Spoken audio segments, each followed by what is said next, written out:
लामा मठ के मठाध्यक्ष ने मुझे कहा था, अर्धरात्रि की प्रार्थना सभा में शामिल हो मेरे भाई। और ये तुमने उस दिन जो देखा है, मुझे बताओ। मुझे यह भयानक लगा। वास्तव में ये मेरे लिए अग्नि परीक्षा थी। मैं दिल से दुखी था।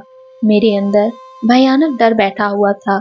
मैं मंदिर के एकांत कोने में ध्यान करने के लिए लौटा, जिससे कि भयानक शाम गुजर जाए। मिनट घंटों की तरह और घंटे दिनों की तरह प्रतीत हो रहे थे, और मैंने सोचा कि मैं कभी इसके साथ नहीं रहूंगा। भिक्षु आए और गए। मंदिर के गर्भगृह में मेरे आसपास चेतनता थी, परंतु मैं भूतकाल के ऊपर विचार करते हुए और भविष्य में भयभीत होते हुए अपने ख्यालों में अकेला था। परंतु यह नहीं होना था।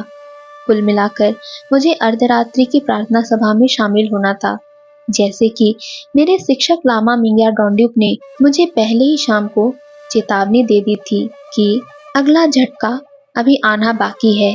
दिन समाप्त होने से पहले एक भयानक झटका। मैं अपने शांत कोने में भूतकाल पर सोचते हुए और भविष्य के संबंध में ध्यान कर रहा था।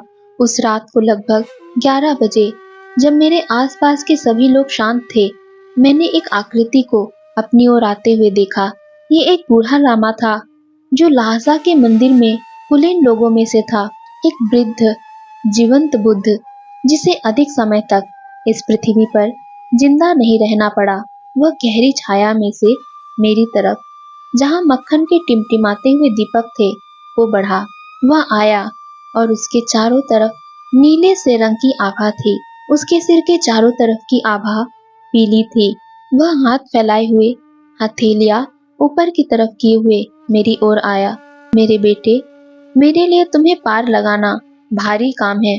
अंतरतम 13वें दलाई लामा इस श्रृंखला की अंतिम कड़ी इस विश्व से शीघ्र ही गुजरने वाले हैं। वृद्ध आदमी भिक्षु जो मेरे पास आया था ने मुझे बताया कि चक्र का अंत समीप आ रहा है, और ये कि दलाई लामा बस गुजरने ही वाले हैं। उसने मुझे कहा कि मुझे बहुत जल्दी करनी चाहिए और लहासा को लौटना चाहिए, ताकि बहुत अधिक देर होने से पहले मैं उन्हें देख सकूं। उसने मुझे यह बताया। फिर उसने कहा, तुम्हें बहुत जल्दी करनी चाहिए। लौटने के लिए तुम जो भी साधन ले सकते हो लो। यह अनिवार्य है कि तुम आज रात को ही यह स्थान छोड़ दो। उसने मेरी ओर देखा और मैं अपने पैरों पर उठ खड़ा हुआ। जैसे ही मैंने ऐसा किया, वह धुंधला गया और एक छाया में वापस समा गया, जो अब वहां नहीं था। उसकी आत्मा, उसके शरीर, जो अभी भी लहासा के जो कांग में था, में लौट चुकी थी। मेरे लिए घटनाएं बहुत तेजी से घट रही थी। एक दुख के बाद दूसरा दुख, घटना के बाद घटना। मैं स्तब्ध रह गया। मेरा प्रशिक्षण वास्तव में बहुत कठोर रहा था। मुझे जीवन के बारे में और मृत्यु के बारे में और कोई भावना प्रदर्शन नहीं करने के संबंध में पढ़ाया गया था। परंतु फिर भी कोई क्या कर सकता है जब किसी के प्रिय मित्र तेजी से एक के बाद एक मर रहे हों? क्या किसी आदमी को पत्थर दिल होना चाहिए, जमा हुआ चेहरा और सबसे एकदम अलग, अथवा किसी को गर्म भावना भी रखनी चाहिए? मैं इन व्यक्तियों को प्रेम करता था। बूढ़ा तसोंग ताई, मेरे शिक्षक लामा मिंग्या डोंड्युक और 13वें दलाई लामा। अब एक ही दिन में, कुछ ही घंटों के अंतराल में मुझे बताया गया था कि एक के बाद एक ये मरे हैं। 2 पहले ही मर चुके थे, और अब तीसरा। कितना समय है, वह भी चले जाएंगे। कुछ दिन, मुझे जल्दी करनी चाहिए। मैंने सोचा। मैं लौटा और अंदर वाले मंदिर से लामा मठ के मुख्य भवन की ओर अपना रास्ता तय किया। मैं पत्थर के गलियारों के अंदर होकर मठाध्यक्ष की कोठरी की ओर गया। जैसे ही मैं उनके कमरे की ओर मुड़ने ही वाला था, मैंने अचानक पदचाप और धमाके की आवाज सुनी। मैंने अपने कदम को तेज कर दिया। दूसरे भिक्षु जेरसी, वह भी तिब्बत से था, लहासा से नहीं, परंतु चांबो से, को भी किसी दूसरे लामा के द्वारा ये दुरानुभूति संदेश मिला था। वह भी चुकिंग को छोड़ने के लिए और उसके बाद मेरे सहायक के रूप में मेरे साथ वापस लौटने के लिए उद्वेलित हुआ। यह वह आदमी था जिसने मोटर वाहन और आने जाने के दूसरे अन्य साधनों का अध्ययन किया था। वह काफी जल्दी में था। शीघ्र ही अपने संदेश वाहक के जाने के बाद वह अपने पैरों पर उछलकर खड़ा हुआ और पत्थर के गलियारे के नीचे की ओर मठाध्यक्ष की कोठरी की ओर दौड़ा। उसने कोई समझौता नहीं किया, बल्कि मक्खन के ऊपर, जो किसी लापरवाह भिक्षु के हाथ से दीपक से जमीन पर गिर गया था, फिसल गया। वह फिसलकर बुरी तरह से जमीन पर गिरा। उसका एक हाथ और एक टांग टूट गई और जैसे ही मैं कोने की ओर मुड़ा, मैंने उसे उसकी एक हड्डी बाहर निकली हुई मृत्यु के निकट हांफते हुए वहां लेटे हुए देखा। इस शोर शराबे पर मठाध्यक्ष अपनी कोठरी से बाहर आए। हम दोनों अपने घायल गिरे हुए भाई के बगल से घुटनों पर झुककर बैठ गए।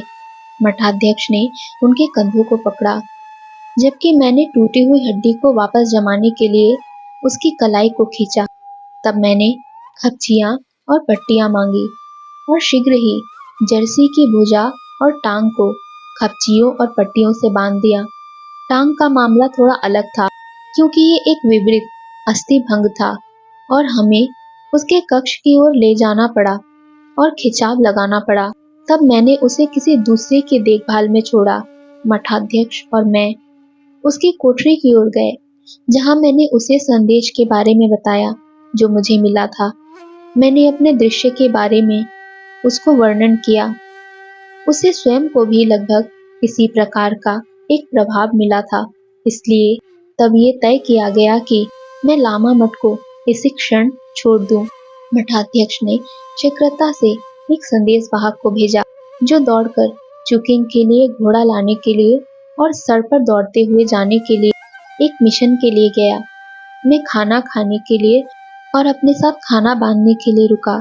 मैंने अतिरिक्त कंबल और अतिरिक्त पोशाक ली और तब मैं खुले स्थान में से गुजरते हुए, जहां शाम की शुरुआत में मुझे इस तरह का सदैव स्मरणीय अनुभव हुआ था, जहां पर मैंने अपने शिक्षक लामा मिंग्या डोंडिप को अंतिम बार देखा था, नीचे की ओर अपने मार्ग पर पैदल ही चला, भावना की पीड़ा को अनुभव करते हुए, अपनी भावनाओं से लड़ते हुए, लामा की अविचलित निर्विकार चाल ढाल में मैं चलता गया।